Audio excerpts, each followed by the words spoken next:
नमस्कार, जयाद्री महाराष्ट्र न्यूजमध्ये आपलं स्वागत आहे। महाराष्ट्राचं लक्षवेधी तीर्थक्षेत्र असलेल्या जेजुरीच्या 2025च्या पालिकेच्या सार्वजनिक निवडणुका आता सुरू होत आहे।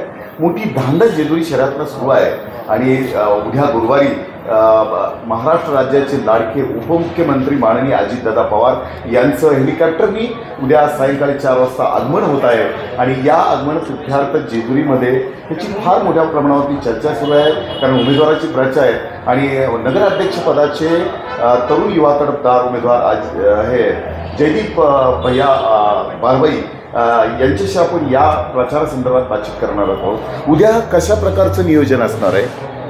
उद्या महाराष्ट्र राज्याची बुलंद तोफ आदरणीय अजितदादा या जेजुरी शहरामध्ये आपल्या शहरवासियांना, कार्यकर्त्यांना, मित्रमंडळींना संबोधित करण्यासाठी संध्याकाळी 4च्या सुमाराला जेजुरीमध्ये हेलिकॉप्टरच्या माध्यमातून येतील।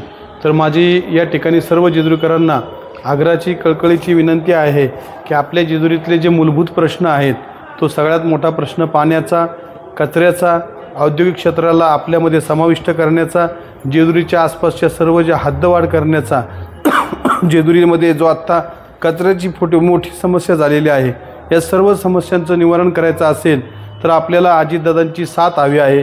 मी सर्व जेजुरीकरांना या निमित्ताने आग्रहाचं कळकळीचं निमंत्रण देतो की त्या सभेला आपण सर्वांनी उपस्थित राहा। आपल्या हक्कासाठी, आपल्या प्रश्नांसाठी आणि आपल्या मजबूत साथीसाठी अजितदादा या ठिकाणी येत आहेत। आपलं गाऱ्हाणं आपण त्यांच्यासमोर मांडूया आणि आपल्या जेजुरीचा सर्वांगीण विकास करायचा असेल तर नामदार अजितदादा पवार यांची साथ आपल्याला सदैव मिळालेली आहे। याही पुढे भविष्यामध्ये ती साथ हवी असेल तर आपण उद्याच्या सभेमध्ये मोठ्या संख्येने त्या ठिकाणी उपस्थित व्हावं, या ठिकाणची आपल्याला मी विनंती करतो। नमस्कार। पूर्ण कल्पना आहे 2008 मी त्या ठिकाणची लक्ष्मणराव ढोबळे पाणी मंत्री होते। 2008 सालापासून तत्कालीन नगराध्यक्ष दिलीपदादा बारबाई यांनी मांडकीच्या वीर योजना होती, त्या संदर्भामधले मी मागं सुद्धा माझ्या मुलाखतीत सांगितलं की 3 GR 2011चा, 2008चा आणि जीवन प्राधिकरण म्हणून त्याच्या अखत्यारीत आणणारे जे खातं आहे त्यांनी बनवून पाठवलेली होती। पण 10% रक्कम न भरल्यामुळं, संबंधित फाईलकडे दुर्योजना कार्यान्वित न केल्यामुळं, फाईल ती न उघडल्यामुळं धूळ खात फाईल नगरपालिकेत पडली होती। मग तुम्हाला 3 महिन्यामध्ये चालू करायची आता नगरपालिकेला तुम्ही आश्वासन देताय जेजुरी नगरपालिकेला, मग इतके दिवस का झोपा काढत होता का? 3 वर्ष तुम्ही 10 होते, तुम्ही लोकांना तशा प्रकारचं वचन दिलेलं होतं, तुमच्या वचननाम्यामध्ये तशा प्रकारचं लिहिलं गेलेलं होतं। आज जेजुरीची सगळ्यात मोठी कुठली समस्या असेल तर गंभीर पाणी प्रश्न आणि त्यांना त्यांच्यासाठी लागणारं स्वच्छ पिण्याचे पाणी। जर हे कोणी पाणी देणार असेल, पहिलं वीर धरणामध्ये धरण मोकळं झालं असतं, लोकांनी त्या ठिकाणी आमच्या शेतातलं पाणी देऊन जेजुरी नगरपालिकेला 40 दिवस आणि त्यानंतर पवार साहेबांनी मांडकी पाण्याची योजना केलेली आहे। मग त्यावेळेस ही लोक कुठं होती? आणि दरवेळेस मल्हार सागर आणि त्याच्यामुळं ते धरण कोरडं पडलं तर पर्यायी योजना पाहिजे। मांडकीची योजना आता तशी बघायला गेलं ती आम्हीच केली होती, ठासून सांगतो, पण ती बंद होती। आता त्या योजनेला इम्प्लिमेंट करावं लागणार आहे, त्याच्यामध्ये सुधार करावा लागणार आहे। 2 टप्प्यामध्ये ती योजना करावं लागणार आहे, म्हणजे लोकांना समजून द्या। 30 कोटीचं टेक्निकल सँक्शन होतं 2016 सालातलं, आता हीच बाब 9 वर्ष झाले, 37चं ते आले आता 80। मग तुम्ही तोपर्यंत वाट 100 कोटी होण्याची तुम्ही वाट बघताय का? त्याचा 10% बोजा जनतेवरती आहे। तुम्ही ते कुणी आणली, काय केली ह्यापेक्षा गरज महत्त्वाची होती, त्यात राजकारण करण्याची काही गरज नाही आहे। मी 100% राहणारच, कारण आमचं गाव मांडकी तातडीची योजना स्वर्गवासी RR पाटील साहेब असताना ग्राम स्वच्छता मंत्री ते होते। 40 दिवसामध्ये भारत देशातली तातडीची योजना त्याला नाव दिलेलं आहे, 4 सिंचनच्या, की आम्ही पाणी दिलेलं आहे म्हणून, नगरपालिकेला आम्ही पाणी पुरवलं म्हणून। सपशेलपणे हे सरकार बायोमायनिंगचा प्रकल्प असून द्या तो आहेत, भ्रष्टाचार मुक्त जेजुरी, भयमुक्त जेजुरी आणि विकासभिमुख जेजुरी जर करायचे असेल तर त्या ठिकाणी आम्ही जर चुकलो तर आमचे कान पकडा आणि आमच्याकडून काम करून घ्या। मान सन्मान देखील नागरिकांना त्या ठिकाणी मिळाला नाही। काय प्रमुख समस्या आहेत की त्या तुम्हाला सोडवण्यासाठी तुम्ही या निवडणुकीमध्ये सहभागी झाला? अहो साहेब, कचऱ्याची गाडी देखील जात नाहीये, गटारं उघडी पडलेली आहेत. आज जेव्हा तुम्ही जेजुरीला देशातलं 65वं शहर म्हणून पुरस्कार घेतलेला आहे, तुम्ही एक नाही हागणदारी मुक्त जेजुरी म्हणलेलं आहे त्याच्यामध्ये. मग हागणदारी मुक्त जेजुरी जर असेल आणि तुम्ही व्हिडिओ शूटिंग जाऊन जाता तुम्ही काढलं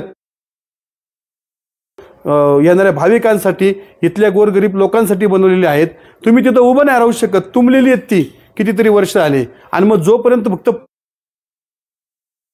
खोटी त्या ठिकाणी यंत्रणा बसवली, त्या ठिकाणी एक अटेंडंट लागतो, वॉश बेसिन लागतं, तिथं त्या ठिकाणी नॅपकिन पाहिजे, पलीकडे लेडीज वॉशरूम असेल तर लेडीज अटेंडन्स असावं आवश्यक आहे त्या ठिकाणी असणं. त्या ठिकाणी महिलांसाठीचा त्या ठिकाणचा वेगवेगळ्या महिलांना हातामध्ये ते अशा प्रकारचं अटेंडन्स असल्यानंतर तर तुम्हाला तो ODA+ पुरस्कार मिळतो. गार्बेज फ्री सिटी आपली जेजुरी आहे का? मग तुम्ही तो पुरस्कार कसा घेताय? मग कुठंतरी हा पुरस्कार घेताना तुम्हाला काहीतरी वाटलं पाहिजे की आपण ती सुविधा पुरवली आहे का? मला आज आव्हान आहे तुम्हाला दिसतील अक्षरशः.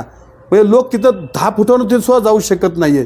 जेजुरीतले हौद सगळे तिथं सुशोभीकरण केलेले दिशाभूल करण्यासाठी आणि स्वच्छतेच्या नावाखाली, विकासाच्या नावाखाली त्या ठिकाणी जनतेच्या पैशाचा भरमसाठ भ्रष्टाचार झालेला आहे. जेजुरी शहरासाठी जेजुरी MIDC पहिला टप्पा, 5वा टप्पा, त्याच्यामध्ये MIDCला 5 स्टार MIDC म्हणून नामांकन देणं. आज मी जे शिरूर सारखी आमची जेजुरी MIDC तुम्ही 5 स्टार नामांकन करा.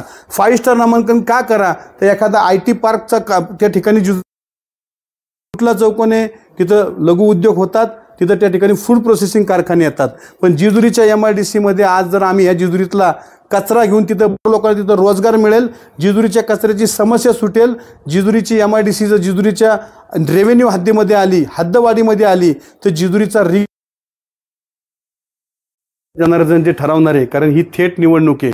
ज्या पद्धतीने परदेशाच्या मध्ये US निवडणूक होते की प्रत्येक नागरिक हा त्या ठिकाणी प्रेसिडेंट एक ना एक मत हे नगराध्यक्षाला मिळणार आहे. आणि त्याच्यामुळं नगराध्यक्षाची जबाबदारी ही मोठी असणार आहे. जेजुरीच्या मठातला नगराध्यक्ष नाहीये. पार्किंगचं असतं, जर मुलांना शिक्षण दिलं तर मुलं बिघडत नाही, गुन्हेगारीकडे वळत नाही. तसंच आहे, तुम्ही जर त्या ठिकाणी पार्किंग उपलब्ध करून दिले असते तर कशा काही विरोध नाही. मी स्पष्ट सांगतो, खाजगी पार्किंग त्या रस्त्यानुसार त्या भागात पाहिजेत. परंतु आमचं दायित्व नगरपालिकेचं काय असलं पाहिजे? जर तुम्ही जेजुरीतली माणूस 50 लाखाची गाडी घेऊन आला तर ती गाडी रस्त्यावर लावून तो जेजुरी गड बदनामी तिथं झाली पाहिजे. जेजुरीकर ह्याला कारणीभूत नाहीत, ह्याला कारणीभूत पार्किंगवाले देखील नाहीत, ह्याला कारणीभूत तिथं काम करणारं मध्ये गेला. काँग्रेसच्या चिन्हावरती का लढत नाहीये? आम्ही मागच्या वेळेस घड्याळाच्या चिन्हावरती जनतेने आम्हाला नाकारलं, तुम्हाला मोठ्या विश्वासात. माझं एकच या ठिकाणचं म्हणणं आहे, राजकारण करू नका, जनतेभिमुख त्या ठिकाणी तुम्ही जाऊन जेजुरीचा विकास करा. दरवेळेस तुम्हाला साथ द्यायची अजितदादांनी दुपारी 4 वाजताची वेळ दिलेली आहे आणि जेजुरी नागरिकांच्या विविध समस्या सोडवण्यासाठी, म्हणजे गेल्या 30-35 वर्षापासून दादाच सोडवते. परंतु ही वेळ जी आहे ही निवडणुकीची आहे, ही साथ देण्याची वेळ आहे. आणि साथ देण्याच्या हाकेसाठी नागरिकांना आव्हान करण्यासाठी जेजुरी पाठीमागे उभे राहा, विकासाच्या पाठीमागे उभे राहा, विकासाच्या विजनच्या पाठीमागे उभे राहा. अजितदादाचा वादा हा बोलतात तेच करतात. मागील 30-35-40 वर्षापासून मी आणि माझे वडील हे पवार कुटुंबियांबरोबरच काम करतोय. त्यामुळे पवार कुटुंबियांचा विशेष करून अजितदादांचा वादा की मागील काळामध्ये कशा पद्धतीने जेजुरीच्या हातामधून सत्ता गेल्यानंतर जेजुरीची ही भकास होऊन गेलेली आहे. अशा लोकांना तुम्ही मदत करताल तर मी त्या ठिकाणी तुम्हाला भरघोस अशी मदत जेजुरीकरांना सगळ्या बाबतीमध्ये, मग जेजुरीचा आर्थिक विकास असेल, जेजुरी दादा करतातच, पण त्याचबरोबर शैक्षणिक कामं, त्याचबरोबर जेजुरीच्या वेगवेगळ्या विकासाच्या कामांना अजितदादा मदत करणार आहे. आणि